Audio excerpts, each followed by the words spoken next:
अत्यंत महत्वपूर्ण एवं विचारोत्तेजक सत्र की ओर अग्रसर हो रहे हैं। यह सत्र युवाओं की विचार शक्ति, तार्किक क्षमता, अभिव्यक्ति कौशल एवं सामाजिक जागरूकता को मंच प्रदान करने हेतु आयोजित किया गया है। इसी क्रम में आज के इस डिबेट सेशन की माननीय चेयरपर्सन श्रीमती बबीता बौद्ध जी का एवं माननीय रजनी गर्दन जी के सादर अनुरोध करती हूँ कि कृपया मंच पर पधारकर अपना स्थान ग्रहण करें तथा अपने गरिमामय उपस्थिति एवं मार्गदर्शन से इस सत्र को सार्थक एवं प्रेरणादायी बनाएं।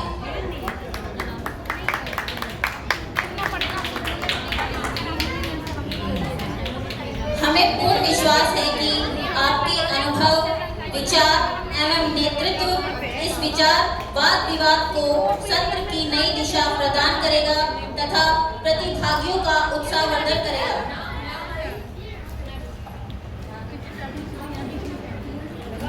आइए जोरदार तालियों के साथ माननीय बबीता बौद्ध जी एवं माननीय रजनी गर्दन जी का हार्दिक स्वागत एवं अभिनंदन करते हैं।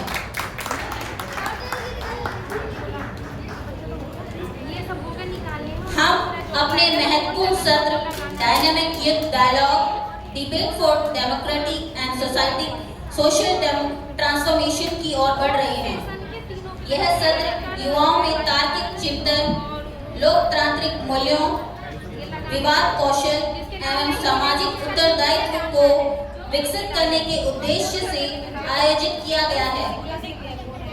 इस सत्र की अध्यक्षता के लिए हमारे बीच एक सम्मानित समाज सेवी एवं अधिवक्ता माननीय एडवोकेट बबीता बौद्ध जी भी उपस्थित हैं। आप दिल्ली में प्रैक्टिस एडवोकेट हैं तथा वर्ष 2026 से शिक्षा के अधिकार और शैक्षणिक जागरूकता के क्षेत्र में सक्रिय रूप से कार्य कर रही हैं।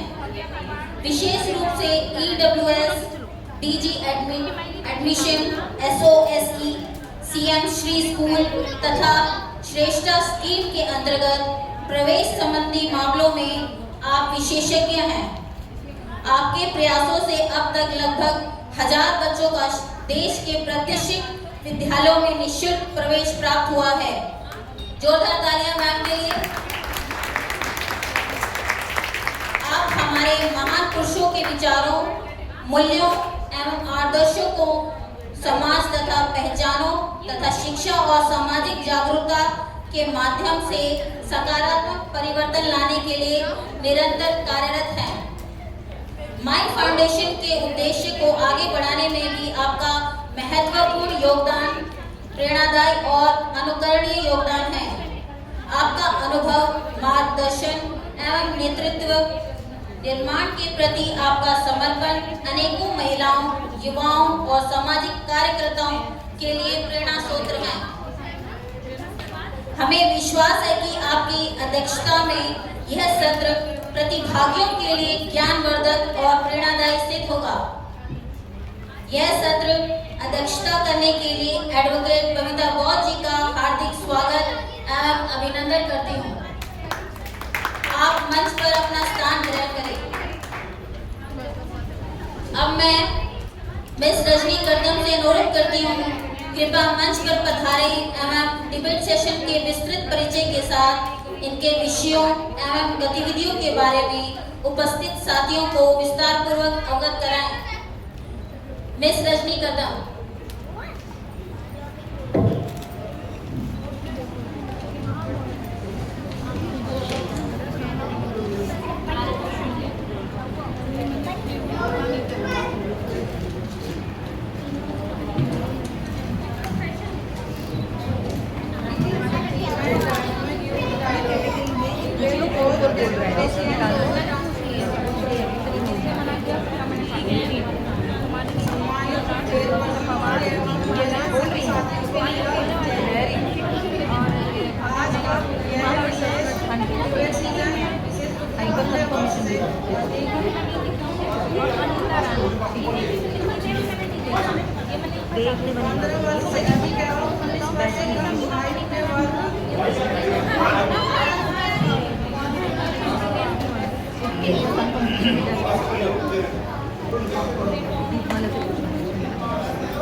सभी प्रतिभागियों को अपने चयनित विषय के पक्ष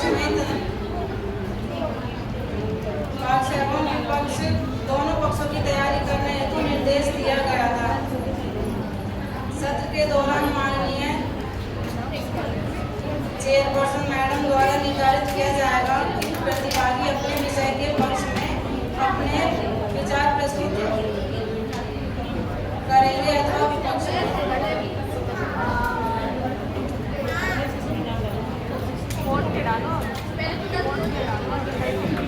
प्रत्येक प्रतिभागी को अपनी प्रस्तुति हेतु अधिकतम 3 मिनट का समय प्रदान किया जाएगा। सभी प्रतिभागियों से विनम्र अनुरोध है कि वे प्रस्तुति प्रदान के दौरान अनुशासन, सम्मानजनक भाषा, तार्किक सोच एवं विषय की गरिमा का विशेष ध्यान रखें। यह सत्र केवल प्रस्तुत कला का मंच नहीं, बल्कि युवाओं में आत्मविश्वास, तार्किक विश्लेषण, वैचारिक स्पष्टता एवं संवाद की भावना को विकसित करने का एक सकारात्मक प्रयास है।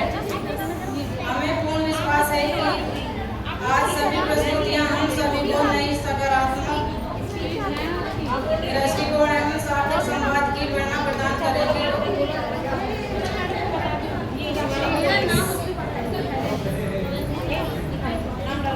अब हम इस डिबेट सीजन की तैयारी शुरू करते हैं। सभी प्रतिभागियों को मेरी ओर से हार्दिक शुभकामनाएं।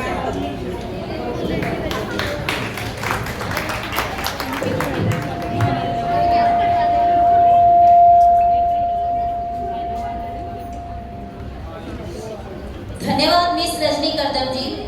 आपके द्वारा साझा की गई जानकारी ने इस सत्र को उद्देश्यपूर्ण भावना एवं प्रक्रिया को हम सभी के समक्ष अत्यंत प्रभावशाली ढंग से प्रस्तुत किया। अब हम डिबेट सेशन की प्रस्तुतियों की औपचारिक शुरुआत करने जा रहे हैं। सभी प्रतिभागियों से अनुरोध है कि वे आत्मविश्वास, अनुशासन एवं तार्किक अभिव्यक्ति के साथ अपने विचार प्रस्तुत करें। सबसे पहले मैं आज के डिबेट सेशन के प्रथम 2 प्रतिभागियों से अनुरोध करती हूँ कि कृपया मंच पर पधारकर अपने निर्धारित स्थान ग्रहण करें। मिस हर्षिता सिंह,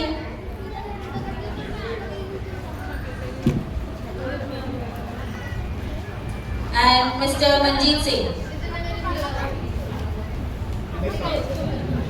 सागर, सॉरी।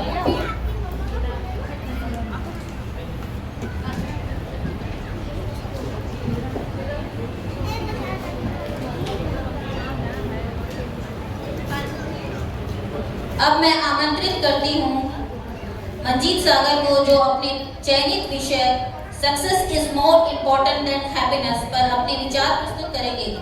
मैं माननीय चेयरपर्सन महोदया से विनम्र अनुरोध करूंगी कि कृपया निर्देश प्रदान करें कि प्रतिभागी अपने विषय के पक्ष में बोलेंगे अथवा विपक्ष में। आपका चयनीय विपक्ष।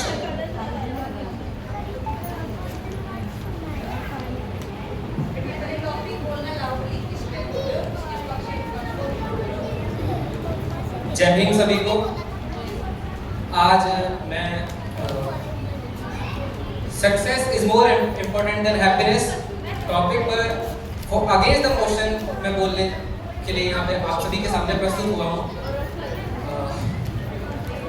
जैसा कि हम सभी जानते हैं कि सक्सेसफुल होना हम सभी के जीवन में बहुत ही ज़्यादा ज़रूरी है और सक्सेस का मतलब हम सभी के लिए अलग अलग हो सकता है। जैसे किसी व्यक्ति को हम मान लेते हैं कि किसी व्यक्ति, कोई बच्चा है जो बड़ा होकर एक काफ़ी सफल डॉक्टर बनना चाहता है, तो उसके लिए सफलता का मतलब एक अच्छा डॉक्टर बनना होगा। और इसी तरह से अगर हम मान के चलें कि कोई दूसरा बच्चा है जो कि फोटोग्राफी में जाना चाहता है या फिर वीडियोग्राफी में जाना चाहता है, तो उसके लिए एक अच्छा सक्सेसफुल फोटोग्राफर या वीडियोग्राफर बनना उसके लिए एक सक्सेसफुल करियर ऑप्शन होगा। तो हम ये नहीं कह सकते कि किसी के लिए सक्सेसफुल होना सिर्फ डॉक्टर बनना है या फिर सिर्फ इंजीनियर बनना है। सभी के लिए सक्सेसफुल होना अलग अलग होता है। लेकिन क्या सक्सेसफुल होना और खुश होना, इसको हम एक साथ रिलेट कर सकते हैं? शायद हाँ। खुश होने से सक्सेस पर इम्पैक्ट पड़ता है और शायद नहीं भी पड़ता है। खुश होना और सक्सेसफुल होना, इसमें फ़र्क इतना है कि यदि हम सक्सेसफुल होते हैं तो हम खुश रहते हैं अपने फैमिली के साथ, अपने फैमिली के जो हम एक्सपेंसेस हैं उनको अगर हम कैरी कर पा रहे हैं तो इससे हमें हैप्पीनेस जो मिलता है, जो हमें लॉन्ग टर्म हैप्पीनेस मिलता है, वो हमको खुश रखता है, हमारे पूरी लाइफ के लिए हमको खुश रखता है। लेकिन यदि कोई व्यक्ति सिर्फ खुश रहता है और वो अपनी सक्सेस पर ध्यान ना दे तो इससे उसका सक्सेस तक जाने का जो रास्ता है वो रास्ता उसका डगमगा सकता है। और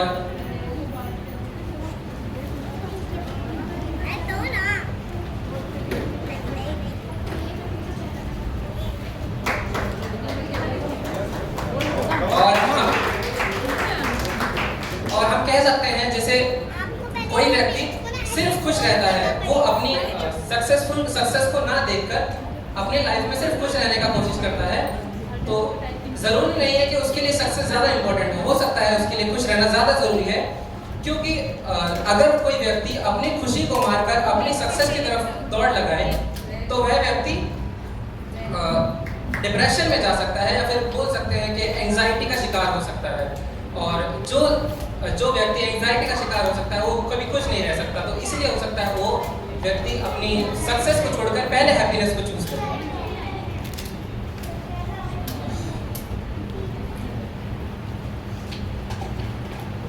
वेरी गुड।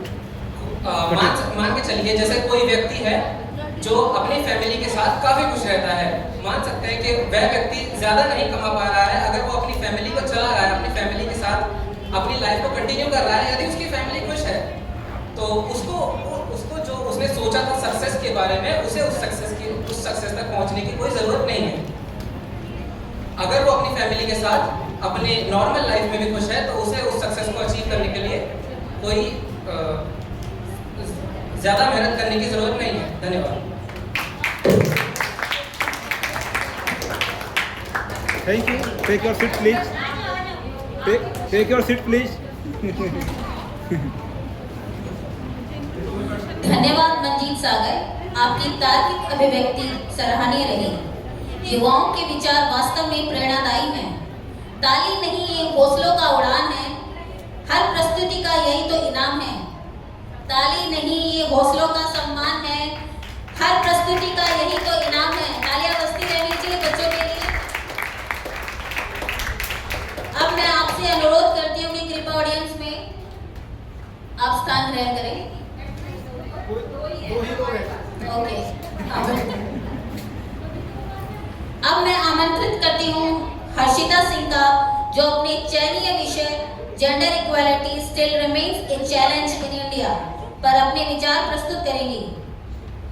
अब मैं आमंत्रित करती हूँ हर्षिता जी। चेयरपर्सन जी, आप अपना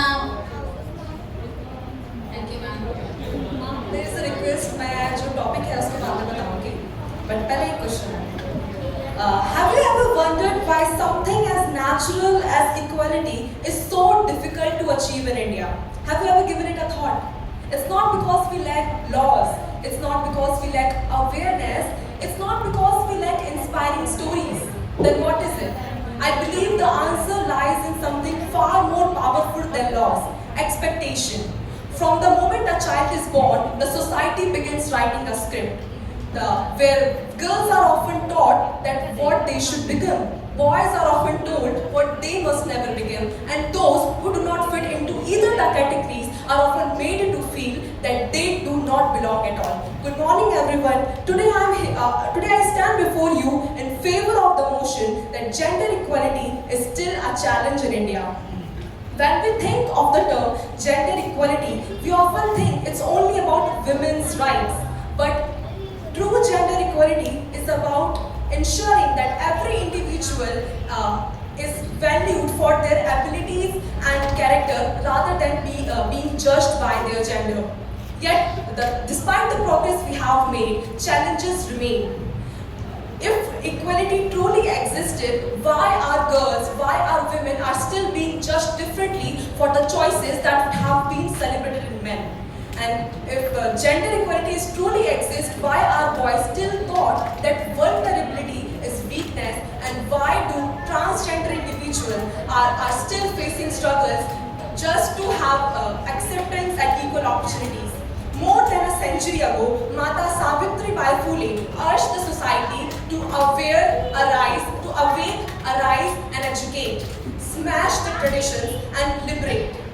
Her words remain relevant because despite many traditions have been changed, yet many expectations have survived. Now, women are often expected to balance their success along with their traditional responsibilities, whereas men are often told to suppress their emotion and always are constantly challenged to prove their strength. And on the other hand, transgender individuals are still fighting for their acceptance and respect that every single human being deserves. Dr. B.R. Ambedkar used to believe in that rights are real only if they are accompanied by remedies. Equality written in law is important, but those laws are only relevant if they exist in our homes, in our schools, in our workplaces, and in our social gatherings. So gender equality is not about which gender suffers more. It's about that an individual is being assessed for their abilities and their character. What I seek is simple: to be treated equally at birth, in education, in social status, in every part of human success. And yet the reality is different. Thank you so much. Jai Bhim, Jai Bharat, Jai Samvidhan.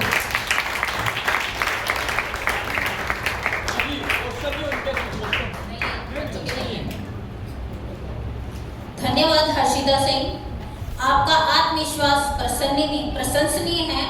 शब्दों में इनकी जादू सा असर पाया है। हर एक ने अपना हुनर खूब दिखाया है। आज इस मंच पर जो रोशनी दिख रही है वो इनकी मेहनत का ही साया है। अब मैं आपसे अनुरोध करती हूँ, कृपा अब मैं आदरणीय अध्यक्षता श्रीमती बबीता कौर जी से सादर अनुरोध करती हूँ कि वे इस वाद विवाद सत्र का समग्र मूल्यांकन प्रस्तुत करते हुए प्रतिभागियों के प्रदर्शन पर अपने बहुमूल्य विचार व्यक्त करें तथा अपने अनुभव, मार्गदर्शन एवं प्रेरणादायी उद्बोधन से हम सभी को लाभान्वित करें। हमें पूर्ण विश्वास है कि आपका विश्लेषण एवं मार्गदर्शन प्रतियोगिताओं के लिए अत्यंत प्रेरणादायी एवं ज्ञानवर्धक सिद्ध होगा। आदरणीय बबीता गौर जी, कृपया अपने विचारों एवं मार्गदर्शन से हमें लाभान्वित करें। कृपया आप अपनी स्पीच के लिए स्टेज पर आ जाएं।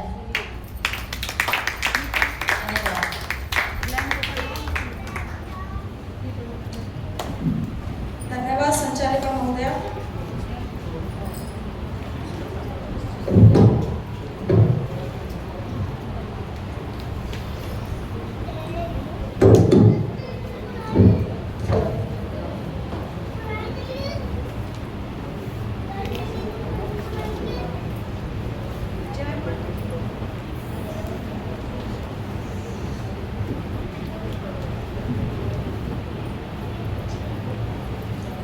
जय माई, जय सावित्री बाई, जय रमाबाई। आदरणीय उपस्थित अतिथिगण, सम्मानित निर्णायकगण, प्रिय साथियों एवं मेरे युवा मित्रों, आज मुझे dynamic youth dialogues, debate and democracy and social transformation जैसे अत्यंत महत्वपूर्ण एवं सामाजिक विषय पर आयोजित इस वाद विवाद सत्र की अध्यक्षता करने का अवसर प्राप्त हुआ। इसके लिए मैं माई फाउंडेशन का हृदय से आभार व्यक्त करती हूँ। आज का विषय केवल एक वाद विवाद प्रतियोगिता का विषय नहीं है, बल्कि हमारे समाज, लोकतंत्र और राष्ट्र के भविष्य से जुड़ा हुआ एक महत्वपूर्ण प्रश्न है। यह विषय हमें यह सोचने के लिए प्रेरित करता है कि लोकतंत्र को मजबूत बनाने और समाज में सकारात्मक परिवर्तन लाने में युवाओं की क्या भूमिका है और वे किस प्रकार राष्ट्र निर्माण में सहभागी बन सकते हैं। साथियों, भारत विश्व का सबसे बड़ा लोकतांत्रिक देश है।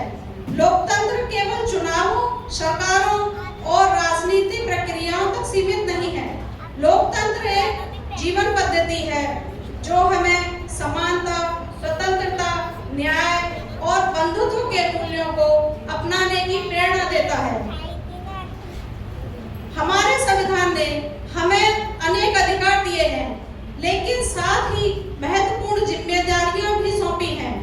लोकतंत्र तभी मजबूत होता है जब नागरिक जागरूक हो, समाज में संवाद हो, विचारों का आदान प्रदान हो और प्रत्येक व्यक्ति अपने अधिकारों के साथ अपने कर्तव्यों को भी समझे। आज भारत विश्व में सबसे युवा देशों में से एक है।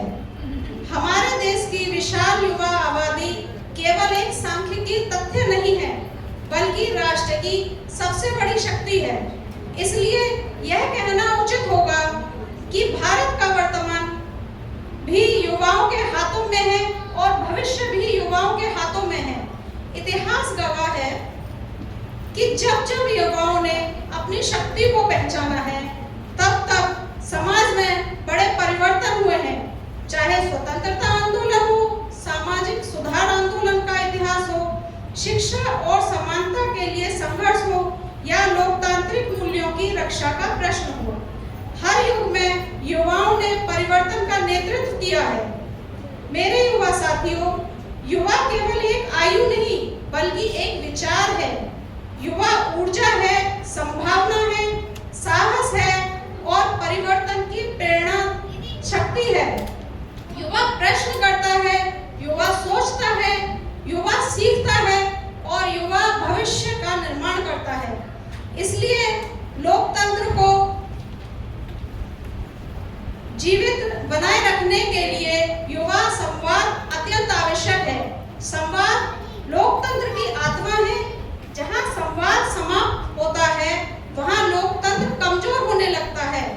यहाँ विचारों का सम्मान नहीं होता, वहां कट्टरता और विभाजन बढ़ने लगते हैं। वाद विवाद का वास्तविक उद्देश्य किसी को पराजित करना नहीं, बल्कि विचारों को परिष्कृत करना है।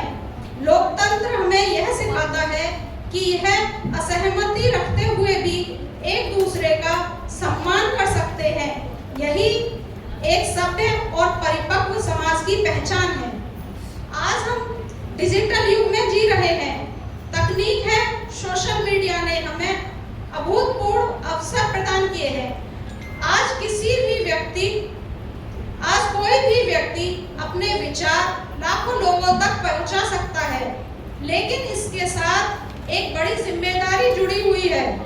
आज के युवाओं को केवल डिजिटल रूप में सक्रिय नहीं, बल्कि डिजिटल रूप से जिम्मेदार भी बनाना होगा। उन्हें सही जानकारी और गलत सूचना के बीच अंतर सिखाना होगा। समाज में सकारात्मक संवाद, तथ्य आधारित चिंतन और संवेदनशील अभिव्यक्ति को बढ़ावा देना होगा। यदि यह सामाजिक परिवर्तन की बात करते हैं, तो हमें शिक्षा की भूमिका को कभी नहीं भूलना चाहिए।